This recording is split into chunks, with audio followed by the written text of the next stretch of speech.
Assalamualaikum warahmatullahi wabarakatuh. Yang terhormat Bapak Ibu penilai uji kinerja, perkenalkan saya Nur Aini Fitriah SPDI, mahasiswa PPG Transformasi tahun 2025.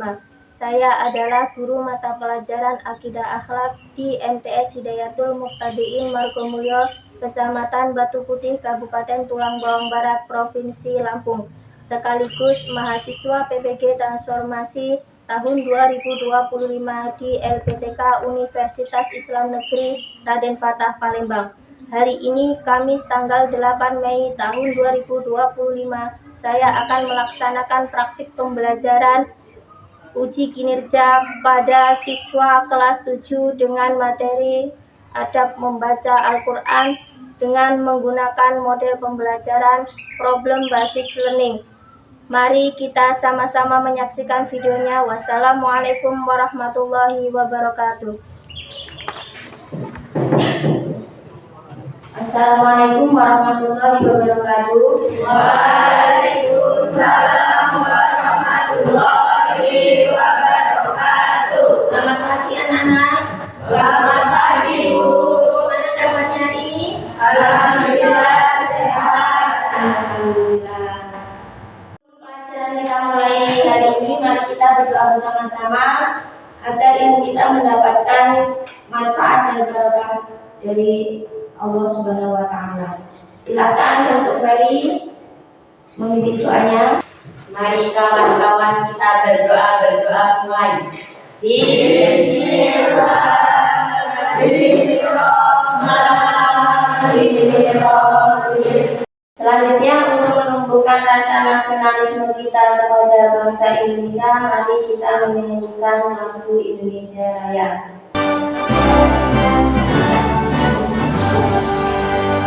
Indonesia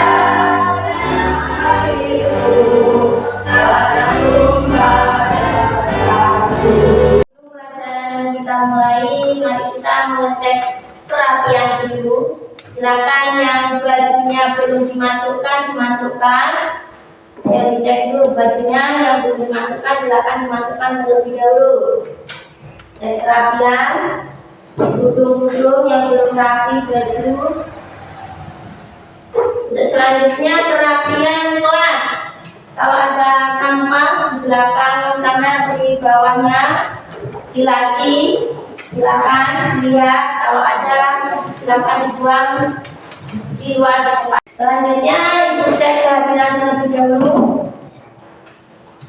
Akan mempelajari pelajaran ini. Apa materinya pelajaran hari ini? ada membaca Al-Quran. Membaca Al-Quran. Nah, sebelum kita pelajari adab membaca Al-Quran, ibu mau mengulas pelajaran sebelumnya, yaitu pelajaran apa? Yang akhlak tercela kepada Allah Subhanahu wa Ta'ala. Nah, akhlak tercela kepada Allah Subhanahu wa Ta'ala itu ada dua, yaitu riya dan nifaq. Ada yang tahu apa akhlak tercela itu? Ayo, semuanya. Akhlak tercela adalah Sikap, perilaku, dan sifat yang tidak sesuai dengan ajaran Islam dan menunjukkan kurangnya keimanan atau kepatuhan kepadanya. Untuk selanjutnya yaitu guru mau menunjukkan tujuan pembelajaran dari adab membaca Al-Quran, yaitu yang pertama menjelaskan pengertian adab membaca Al-Quran. Apa sih adab membaca Al-Quran itu? Nah, seperti itu untuk agar kita tahu pengertian dari adab membaca Al-Quran. Yang kedua, mengidentifikasi macam-macam adab membaca Al-Quran. Jadi macam-macamnya ada berapa adab membaca Al-Quran itu? Ada banyak sekali, ya kan? Nanti dijelaskan. Kemudian yang nomor 3, menunjukkan sikap yang mencerminkan adab membaca Al-Quran. Menunjukkan sikap kita ketika kita akan melakukan atau akan membaca Al-Quran. Seperti apa sikap kita ketika mau membaca Al-Quran?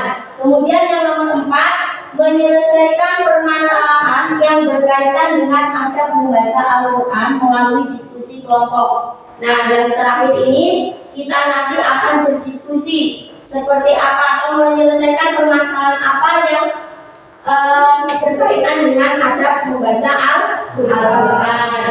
Memperlihatkan video tentang bagaimana adab membaca Al-Quran yang benar ataupun yang tidak benar. Seperti itu, kita buka videonya. Adab membaca Al-Quran. Kalian perhatikan.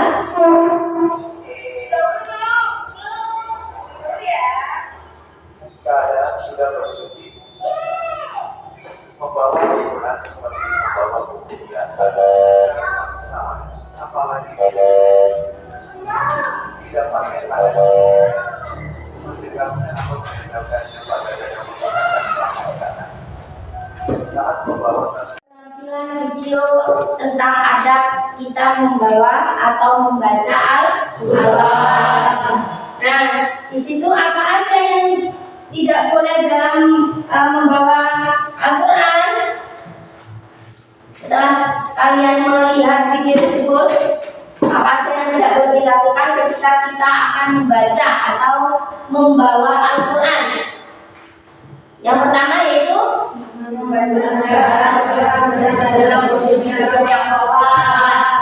jadi membaca Al-Quran itu harus suci terlebih dahulu atau berwudu dahulu.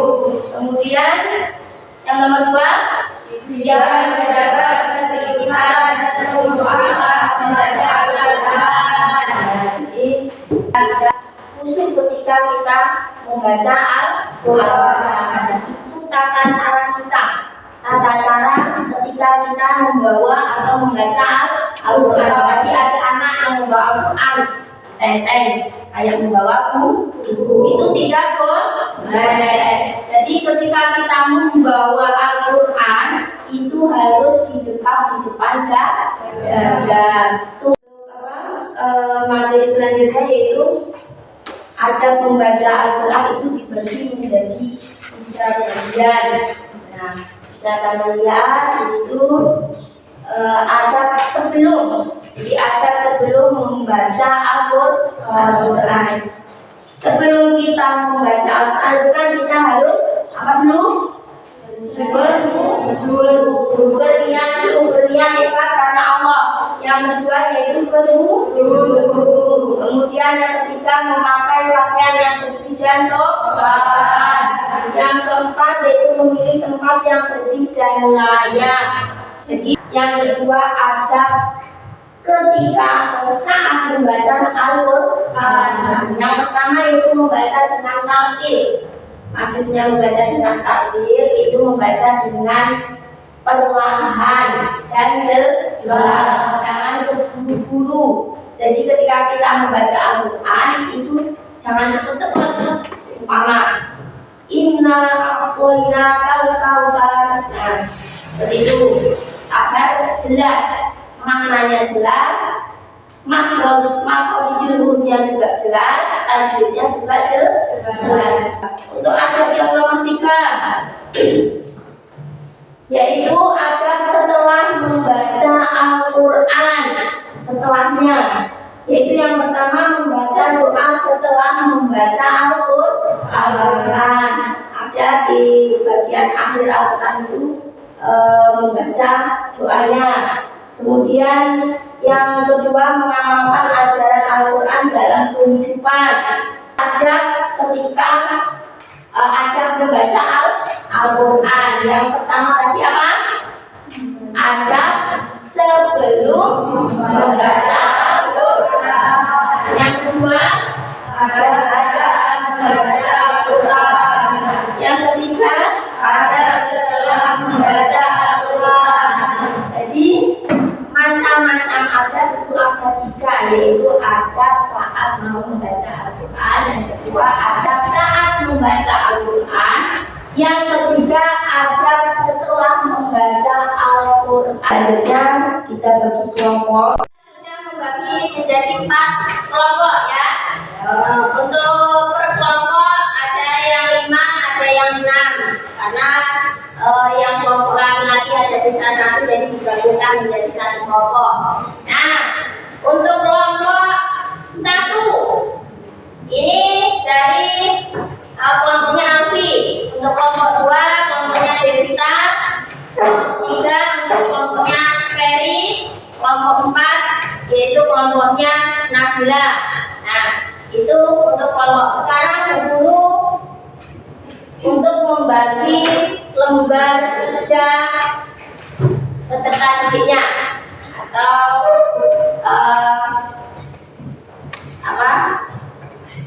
unjuk kerjanya, permasalahan apa yang akan kita selesaikan. Silakan di situ kasusnya.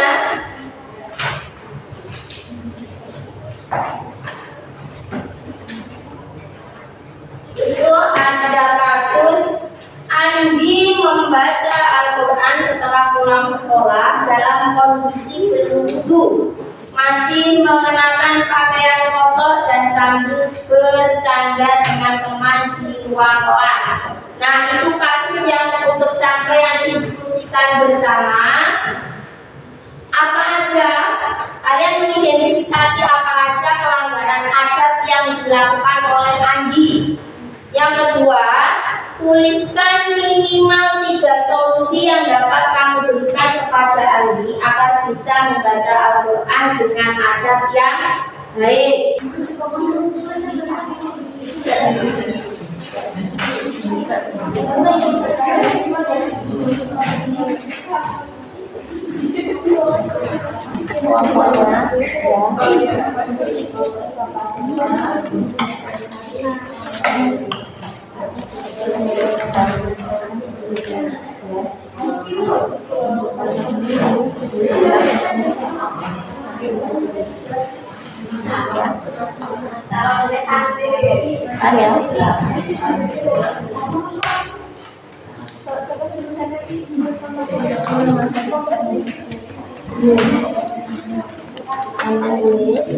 Kelompok saya nama-namanya siapa?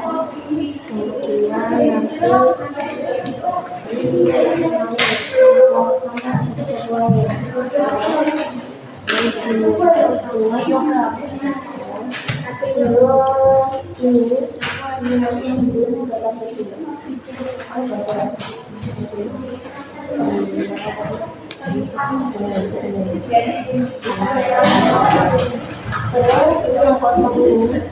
Selesai belum diskusinya anak-anak? Sudah? Kalau sudah, boleh untuk perwakilan kelompok 1 dan 4 untuk mempresentasikan hasil dari diskusi kalian semua. Ayo silakan maju kelompok 1 dan 4. Ayo maju, silakan maju kelompok 1 dan 4 sekalian. Kami dari kelompok 1 akan mempresentasikan hasil diskusi kami dari kasus Anda membaca Al-Quran setelah pulang sekolah dalam kondisi belum wudu, masih mengenakan pakaian kotor dan sambil bercanda dengan teman di ruang kelas.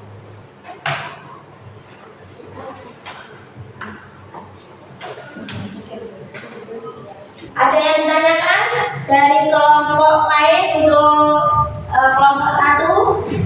Silakan kelompok. Saya ingin bertanya, ini ada kasus Ali dan temannya sedang membaca Al-Quran dengan tidak sopan. Apa saja yang dilakukan oleh Ali dan temannya? Sedangkan kelompok 1 membaca Al-Quran tidak dalam posisi duduk yang sopan. 2. Tidak membaca, menjaga keseriusan dan menunjukkan saat membaca Al-Quran. 3. Tertawa saat membaca Al-Quran yang menunjukkan sikap tidak aman. Kami dari kelompok 4 akan mempresentasikan hasil diskusi kami tentang kasus Andi membaca Al-Quran di kelas sekolah dalam kondisi belum wudu, masih mengenakan pakaian kotor dan sambil bercanda dengan teman di ruang kelas. Apa saja pelanggaran? Kemudian ada yang mau bertanya dari kelompok 2. Saya mau bertanya, bagaimana solusi yang bisa dilakukan ketika Ali dan temannya sedang membaca Al-Quran dengan tidak sopan?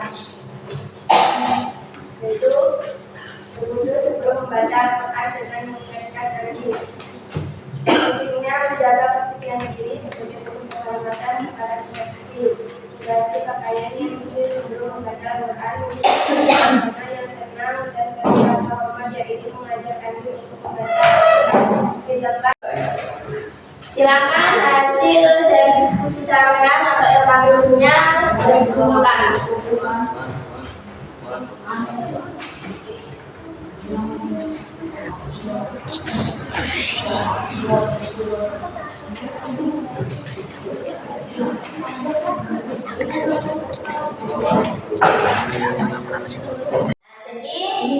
Tadi dalam kasus Andi yang sedang membaca Al-Quran setelah pulang sekolah dalam kondisi belum wudu, masih menggunakan pakaian kotor, kemudian sambil bercanda dengan temannya di ruang kelasnya. Apa aja pelanggaran yang dilakukan Andi? Nah, apa aja pelanggaran yang dilakukan Andi? Yaitu membaca tanpa berwudu, kemudian masih memakai pakaian kotor. Nah, kalau kita mau membaca Al-Quran itu ya wudu terlebih dahulu. Karena apa? Karena wudu itu untuk mensucikan diri kita. Kemudian mengenakan pakaian yang bersih dan masih memakai pakaian kotor tadi ya pelanggarannya, masih memakai pakaian kotor. Nah, kalau kita mau membaca Al-Quran itu harusnya memakai pakaian yang bersih. Bercanda saat membaca, jadi pelanggaran yang dilakukan yaitu bercanda saat membaca Al-Quran, itu juga tidak boleh. Kemudian tidak pada tempat yang tepat atau ruang kelas dengan temannya. Kalau bisa membaca Al-Quran itu harus di tempat yang suci, yang sopan. Kemudian solusi apa untuk Andi ketika Andi tadi melanggar, ketika Andi tidak pelanggaran? Solusinya bagaimana? Solusinya yaitu sebelum membaca Al-Quran Andi harus wudu terlebih dahulu. Kemudian mengenakan pakaian yang bersih dan sopan. Kemudian membaca Al-Quran di tempat yang tenang dan tidak sambil bercanda atau tertawa-tawa. Kemudian menanamkan dalam diri bahwa membaca Al-Quran adalah ibadah yang suci. Nah, itulah hasil dari atau kesimpulan dari hasil diskusi teman kita, yaitu kelompok 1 dan kelompok 4. Untuk ayat membaca Quran sudah paham semua? Alhamdulillah sudah paham. Nah, untuk pelajaran hari ini alhamdulillah sudah selesai dengan baik, sudah melaksanakan diskusi dengan baik. Sebelum kita mengakhiri pelajaran hari ini, mari kita berdoa bersama agar ilmu kita bermanfaat dan berkah. Silakan ketuanya atau perwakilan dari teman kita, Mas Ferry, untuk memimpin doa. Mari kawan-kawan kita berdoa mulai. Bismillahirrahmanirrahim. Apabila ada kesalahan dari Ibu, mohon dimaafkan. Ibu akhiri dengan ucapan wassalamualaikum warahmatullahi wabarakatuh. Waalaikumsalam warahmatullahi wabarakatuh.